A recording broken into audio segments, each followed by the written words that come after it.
আসসালামু আলাইকুম। সকলকে শুভেচ্ছা জানিয়ে শুরু করছি আমাদের আজকে অনলাইন ক্লাস।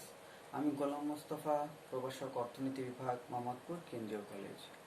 আমরা ডিফারেন্সিয়াল অধ্যায়ে ছিলাম, তো আজকে ডিফারেন্সিয়াল অধ্যায় যেটা করব সেটা হলো ইকোনমিক অ্যাপ্লিকেশন।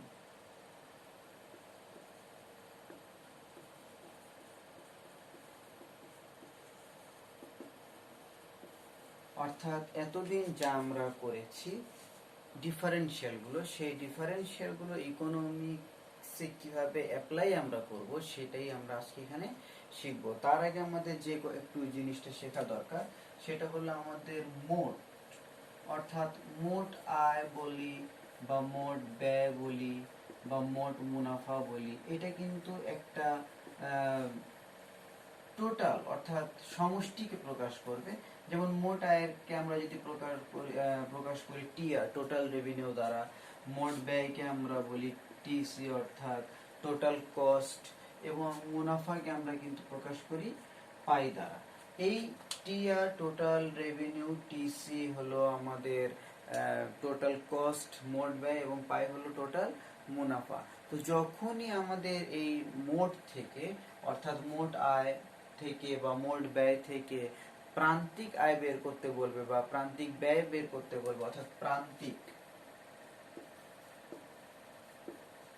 প্রান্তিক আয় বের করতে বলবে, প্রান্তিক আয় হলো মার্জিনাল রেভিনিউ, তখন এই টিআর থেকে যখন আমরা এমআরটা বের করব, এই টিসি থেকে যখন আমরা মোট ব্যয়, প্রান্তিক ব্যয় অর্থাৎ এমসি নির্ণয় করব, এবং এখানে যখন আমরা প্রান্তিক মুনাফা নির্ণয় করব,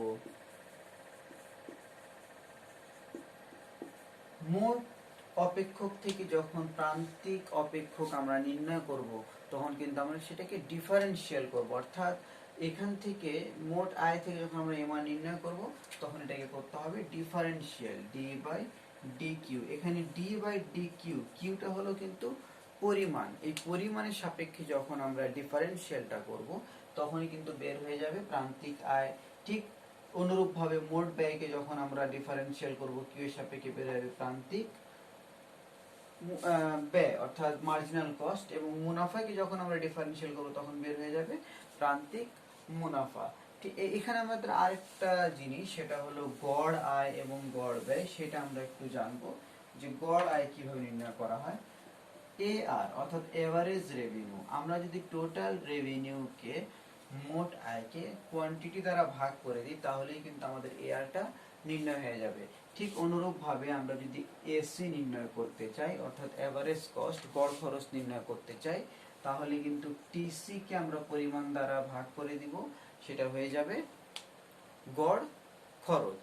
তো আমরা অঙ্কটা শুরু করব। তো অঙ্ক শুরুর আগে আমাদের যে প্রশ্নটা, এই প্রশ্নটা আমাদের খুব ভালো করে বুঝতে হবে। এবং অনেক সময় কিন্তু আমরা যে বলছি টি আর কি ডিফারেন্সিয়াল করলে এমআর নির্ণয় হয়ে যাবে, অনেক সময় কিন্তু টি আরটা দেয়া থাকবে না, সেটা আমরা ধাপে ধাপে আজকে করব ইনশাল্লাহ। তো প্রথম প্রশ্নটা তোমরা দেখো, দেওয়া আছে মোট খরচ অপেক্ষক। আমি প্রশ্নটা লিখছি।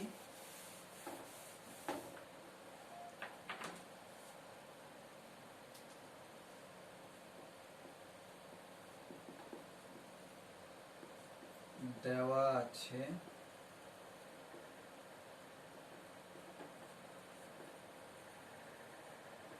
মোট খরচ অপেক্ষক টিসি ইজ ইকুয়াল টু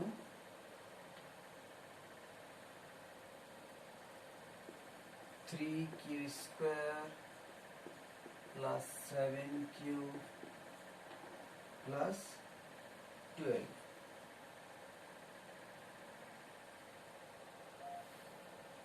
এই প্রশ্নটা যে দেয়া আছে, এখন আমরা এখান থেকে কি নির্ণয় করব? অর্থাৎ টিসি দেয়া আছে 3q square plus 7q plus 12। এই প্রশ্ন থেকে এভাবে থাকবে, প্রান্তিক খরচ অপেক্ষক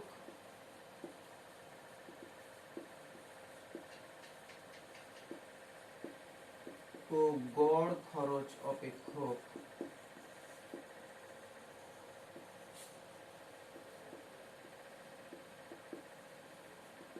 নির্ণয় করো। অর্থাৎ একটা টোটাল কস্ট অপেক্ষক দেয়া আছে, আমাদেরকে বলা হচ্ছে প্রান্তিক অপেক্ষক এবং গড় খরচ অপেক্ষক নির্ণয় করার জন্য। তাহলে আমরা কিন্তু এই আগে যে বলেছিলাম যে কিভাবে প্রান্তিক নির্ণয় করব, ঠিক সেই প্রসেসে আসি।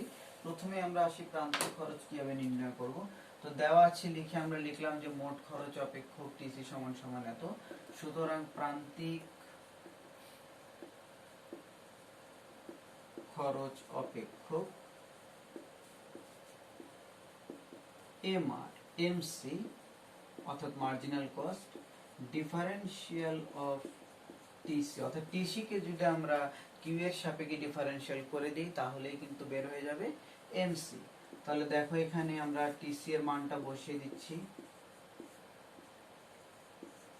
3q square plus 7q plus 12। আমরা যদি একে ডিফারেন্সিয়াল করি তাহলে কি দাঁড়ায় দেখো 6q প্লাস 7। এই ডিফারেন্সিয়াল করে যে আমাদের ফলাফলটা আসলো বা যে ফাংশনটা আমরা পেলাম, এই ফাংশনকে আমরা বলছি মার্জিনাল কস্ট ফাংশন। আমাদের কিন্তু নির্ণয় হয়ে গেল। এরপর পরের প্রশ্ন ছিল যে গড় খরচ অপেক্ষক নির্ণয় করো। তো আমরা গড় খরচ অপেক্ষকটা নির্ণয় করতে পারি। দেখো গড় খরচ অপেক্ষক সংকেত হবে এসি অর্থাৎ এভারেজ কস্ট। আমরা জানি টিসি ভাগ কিউ। টিসি এর মান আমাদের কত ছিল দেখো, টিসি এর মান কিন্তু দেয়া আছে 3q square plus 7q plus 12। এটাকে ভাগ দিব আমরা কি দ্বারা, কিউ দ্বারা। তাহলে যে ফলাফলটা আসবে কিউ দ্বারা ভাগ করলে 3q plus 7 plus 12 by Q, অর্থাৎ আমরা কিন্তু এসি ফাংশনটাকেও পেয়ে গেলাম।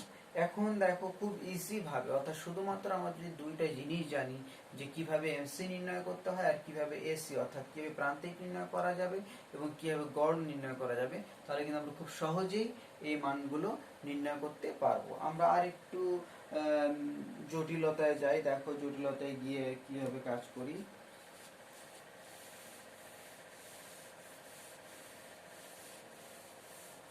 একটি প্রশ্ন আমরা লিখছি, এই প্রশ্নটা তোমরা একটু খেয়াল করবে। এটা একটু আমাদের যেমন এবার সরাসরি কিন্তু একটা মোট খরচ অপেক্ষক দেয়া ছিল, এবার কিন্তু মোট খরচ অপেক্ষক আমরা দিব না। এবার আমরা একটা আলোচনা করবো একটা চাহিদা অপেক্ষক দিয়ে। দেখো একটি ফার্মের চাহিদা অপেক্ষক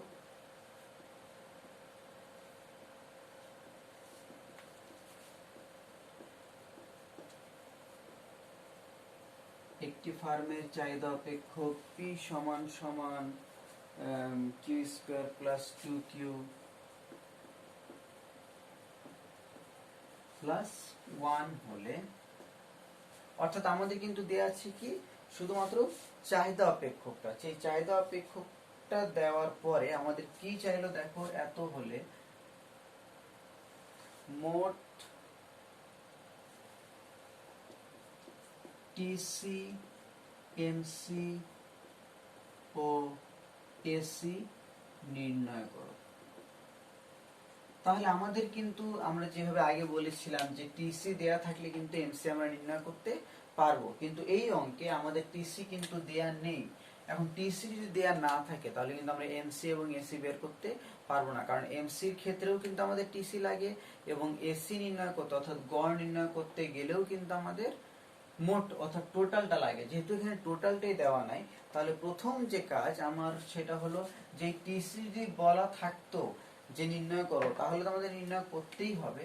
কিন্তু টিসি যদি নাও বলে যে না টিসি নির্ণয় করার দরকার নেই, শুধু এমসি এবং এসি নির্ণয় করো, তবুও আমাকে টিসি নির্ণয় করতে হবে, কেননা এমসি নির্ণয় করার জন্য আমাকে টিসি লাগবে এবং এসি নির্ণয়ের জন্য আমার টিসি লাগবে।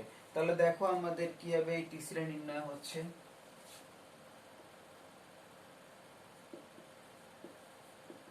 আমরা জানি টিসি সমান সমান পি ইন্টু কিউ, অর্থাৎ দাম ইন্টু পরিমাণ। এই দাম ইন্টু পরিমাণ দিয়েই কিন্তু আমরা মোট খরচটা নির্ণয় করে নিতে পারবো। এবং এখানে অবশ্যই একটু মনে রাখতে হবে, যেখানে যদি পি এর মান দেয়া থাকে তাহলে আমরা কিন্তু পি এর মানটা সরাসরি বসিয়ে দেব, কিন্তু যদি এই ফাংশনে কিউ এর মান বের করা থাকে তাহলে কিন্তু আমরা সরাসরি বসাতে পারবো না। সেই ক্ষেত্রে কিন্তু আমাদের একটা অন্য পদ্ধতি আছে, সেটা আমরা পরবর্তী অঙ্কে গিয়ে করছি। তাহলে দেখো পি এর মান এখানে কত আছে, Q square plus 2q plus 1 এবং তার সাথেই থাকছে কিউটা গুণ অবস্থায়। কিউ যদি গুণ হয় তাহলে থাকবে 3q 2q square plus Q. তাহলে আমরা কিন্তু খুব সহজেই নির্ণয় করে ফেললাম টিসি, এবং টিসি যখন আমাদের নির্ণয় হয়ে গেল তখন কিন্তু আমরা এমসি এবং এসি খুব সহজেই নির্ণয় করতে পারবো। দেখো আমরা এবারে এমসি নির্ণয় করছি। এমসি নির্ণয় কিভাবে করতে হয়?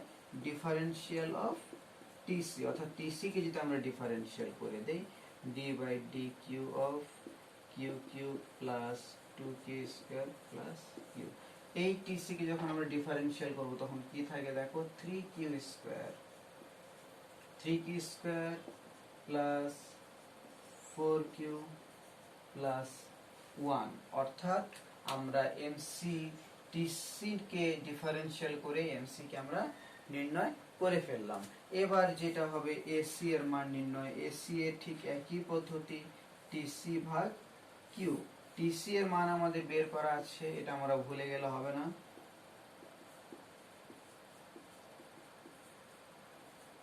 ভাগ কিউ, আমরা যদি কিউ দ্বারা ভাগ করে দেই তাহলে কিন্তু কি দাঁড়ায় দেখো, Q square plus 2q plus 1, অর্থাৎ আমরা টিসি এমসি এবং এসি তিনটি কিন্তু নির্ণয় করে ফেললাম। এর পরবর্তী যে অঙ্কটা আমরা করব, এই অঙ্কটাতে কিন্তু পি এর মান দেওয়া থাকবে না। আমরা চাহিদা অপেক্ষক নিব ঠিকই, কিন্তু সেখানে কিন্তু পি বের করা থাকবে না। অর্থাৎ আমি একটু আগে বলেছি যে পি এর মান থাকলে বসাতে পারবো, কিন্তু কিউ এর মান থাকলে বসাতে পারবো না, সেটা আমরা একটু দেখে নিই।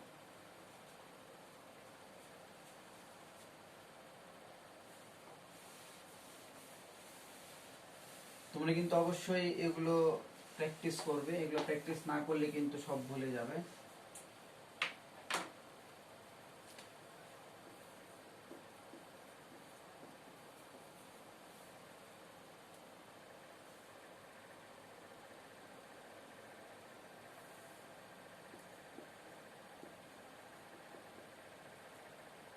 টিসি ও এমসি নির্ণয় করো,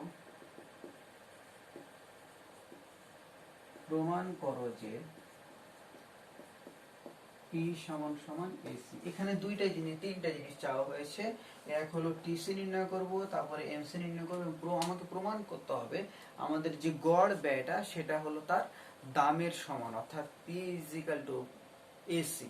তো দেখো আমাদের এখানে প্রথমে টিসি যখন আমরা নির্ণয় করব, আমরা জানি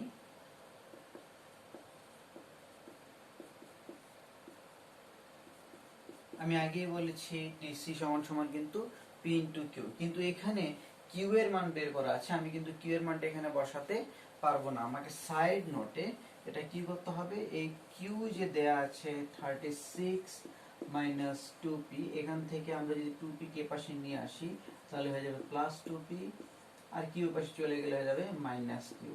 আমি যদি 2 দ্বারা ভাগ করে দিই তাহলে p সমান সমান 18 মাইনাস কিউ বাই 2। আমরা এখানে কার মান নির্ণয় করে ফেললাম, পি এর মানটা বের করে ফেললাম, এবং এই পি এর মানটাই কিন্তু আমরা এখানে বসাবো। তো সবসময় মনে রাখবো এই টিসি অথবা টি আর যাই নির্ণয় করি না কেন, এখানে কোনো সময় কিউ এর মান বসবে না, অলওয়েজ আমাদের কিন্তু বসাতে হবে ওই ফাংশন থেকে পি এর মানটা বের করে বা পি এর ফাংশনটা বের করে সেটা বসাতে হবে। তাহলে এখন যদি আমরা পি এর ফাংশনটা বসাই 18 মাইনাস কিউ বাই 2, অর্থাৎ এই মানটা এখানে বসিয়ে দিলাম, সাথে কিউ কিন্তু আছে, তাহলে কি দাঁড়ায় 18 Q minus Q square by 2। আমরা কিন্তু খুব সহজেই টিসিটা নির্ণয় করে ফেললাম। এখন দেখো যখন টিসি নির্ণয় হয়ে গেল তখন কিন্তু আমরা খুব সহজেই এমসিও নির্ণয় করে নিতে পারবো। তো দেখো আমরা এমসি কিভাবে নির্ণয় করছি।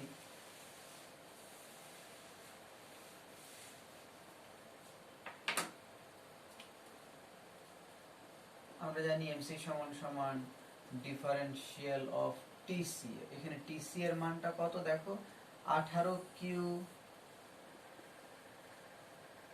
Minus Q square by 2। আমরা যদি এটাকে ডিফারেন্সিয়াল করি তাহলে কি দাঁড়ায়, 18 মাইনাস 2q বাই 2।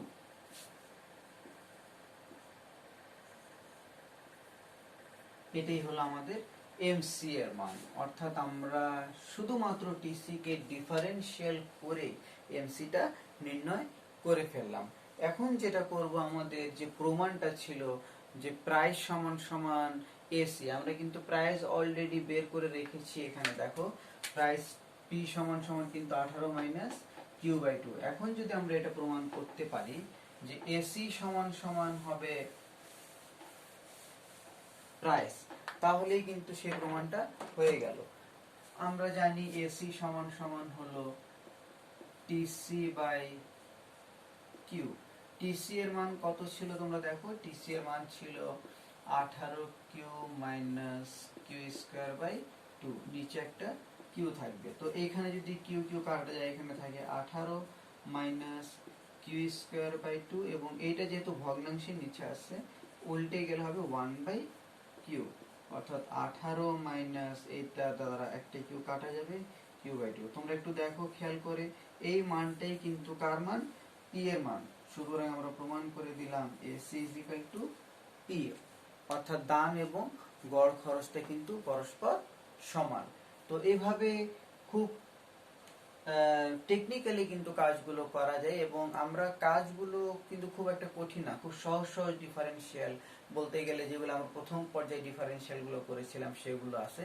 কিন্তু এই কিভাবে বের হবে, কখন প্রান্তিক বের হবে, কখন গড় বের হবে, কখন আমরা এটাকে কিউ এর মান বসাবো, কখন পি এর মান বসাবো, এইগুলো কিন্তু আমাদের জানতে হবে। যদি আমরা এগুলো ভালো করে বুঝতে পারি তাহলে কিন্তু এই অঙ্কটা করা খুব একটা কঠিন কিছু হবে না।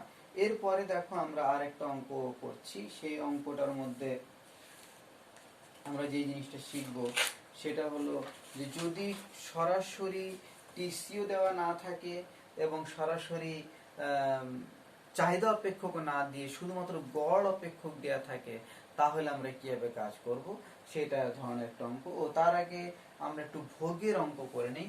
যে আমরা সামষ্টিক অর্থনীতিতে পড়েছিলাম প্রান্তিক ভোগ প্রবণতা। এই প্রান্তিক ভোগ প্রবণতাটা এমপিসি কিভাবে নির্ণয় হয় সেটা আমরা একটু দেখে নিই। আমরা ধরে নেই একটা ভোগ অপেক্ষক 100 প্লাস 0.5 y, ইহা একটি ভোগ অপেক্ষক। তাহলে আমরা লিখতে পারি ভোগ অপেক্ষক এত হলে এমপিসি নির্ণয় করো। তো যেহেতু এখানে মোট ভোগ অপেক্ষকটা দেয়া আছে এবং ভোগটা কিন্তু নির্ভর করছে কার উপরে, আয়ের উপরে। তো আমরা প্রান্তিক ভোগ প্রবণতা অর্থাৎ মোট ভোগ অপেক্ষক থেকে যখন প্রান্তিক ভোগ প্রবণতাটা বের করব, তখন কিন্তু এই প্রান্তিক কথাটা আসলে আমাদের মাথায় সবসময় কাজ করতে হবে, যেটা ডিফারেন্সিয়াল করতে হবে। তাহলে দেখো এমপিসি এর মান আমরা নিচ্ছি d by d Y of C, অর্থাৎ এটাকে আমরা যদি আরো সুন্দর করে লিখি ভাবে ডিসি বাই ডিওয়াই, অর্থাৎ সি কে যদি আমরা ওয়াই এর সাপেক্ষে ডিফারেন্সিয়াল করে দিই তাহলেই কিন্তু হয়ে যাবে। তাহলে ডি বাই ডিওয়াই, সি এর মান কত আছে এখানে দেখো 100 প্লাস 0.5 ওয়াই। আমরা যদি এই সাপেক্ষে ডিফারেন্সিয়াল করি এটা 0 হয়ে যায়, এখানে থাকে কত 0.5। সুতরাং এখানে এমপিসি এর মান আমাদের নির্ণয় করা হলো 0.5। তো দেখো আমরা কিন্তু খুব ইজি ভাবে এই এমপিসি এর মানটা বের করে ফেললাম। এবং এর পরে যে অঙ্কটা আমরা করব, এই অঙ্কটার মধ্যে আমি বলছি যে চাহিদা অপেক্ষক দেওয়া থাকবে না এবং মোট অপেক্ষক দেওয়া থাকবে না, অর্থাৎ টিসিও দেওয়া থাকবে না এবং কোন চাহিদা অপেক্ষক পি কিংবা কিউ এর মান কোনটাই থাকবে না, দেওয়া থাকবে এসি। সেই ক্ষেত্রে আমরা কিভাবে প্রান্তিকটা বের করব দেখো।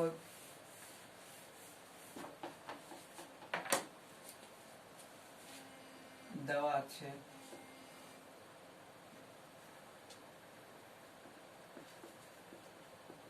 AC is equal to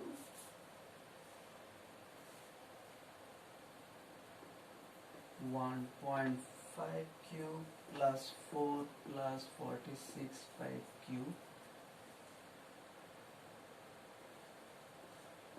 MC নির্ণয় করো। তাহলে দেখো আমাদের এসি থেকে যখন এমসি নির্ণয় করব, এখানে কিন্তু টিসি চাই নাই। টিসি না চাইলেও আমরা জানি যে যখন আমরা এমসি কে নির্ণয় করব তখন কিন্তু অবশ্যই টিসি লাগবে। এই জন্য আমাদের মূল কাজ হলো প্রথমে টিসিটাকে বের করা। তো যদি আমরা টিসি কে বের করি, আমরা টিসি এর সূত্র এসি থেকে কিভাবে টিসি বের করব সেটা কিন্তু আমরা অলরেডি আগে করেছি, কিন্তু এটা প্রয়োগ করি নাই। তোমরা দেখো,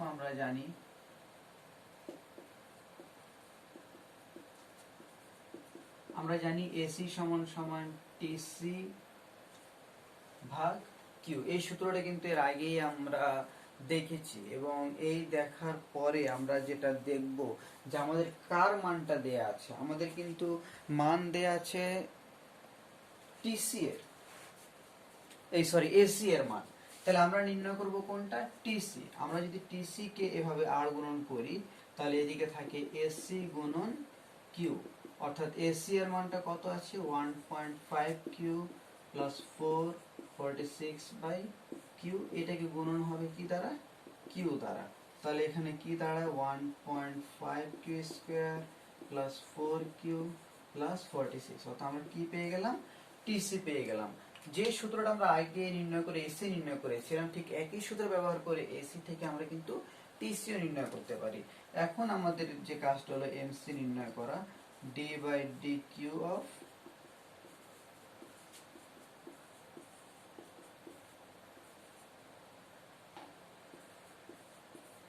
তাহলে দেখো আমরা এখানে কি নির্ণয় করতে পারি? 3q plus 4। আমরা এমসি নির্ণয় করলাম 3q প্লাস 4। তো এভাবে আমরা বিভিন্ন প্রয়োগের মাধ্যমে, অর্থাৎ বিভিন্ন কৌশল অবলম্বন করে এই এমসি, এসি এবং পি এর মান বা P is equal to AC প্রমাণ করব। এবং সবসময় মনে রাখবো যে টিসি ছাড়া কিন্তু এমসি নির্ণয় করা যাবে না। এবং টিসি কে ইউজ পেতে হলে আমরা কিন্তু অনেক পদ্ধতি অবলম্বন করতে পারি। একটা হলো পি ইন্টু কিউ, আর একটা হলো এই যে এসি গুণন টিসি বাই কিউ। এই সূত্রটাকে প্রয়োগ করেও কিন্তু অনেক সময় টিসি পাওয়া যাবে। আমাদের যে তথ্য দেয়া থাকবে সেই তথ্যের ভিত্তিতে আমরা এই সূত্রগুলো প্রয়োগ করে করব। তো এই ইকোনমি অ্যাপ্লিকেশন গুলো আমরা ভালো করে করব। এগুলা আসে, প্রতিবারই পরীক্ষায় আসে। ডিফারেন্সিয়াল অধ্যায় থেকে কিন্তু এগুলো পড়ে আমরা এর পরবর্তীতে কাম্যকরণে যাব, এবং কাম্যকরণে যদি এগুলো আমরা না বুঝি তাহলে কিন্তু এটা পারবো না। অবশ্যই এটা আমরা খুব ভালো করে করব। ইনশাল্লাহ নেক্সট ক্লাসে আমরা কাম্যকরণ করানোর চেষ্টা করব। তো আজকে পর্যন্তই। আল্লাহ হাফেজ।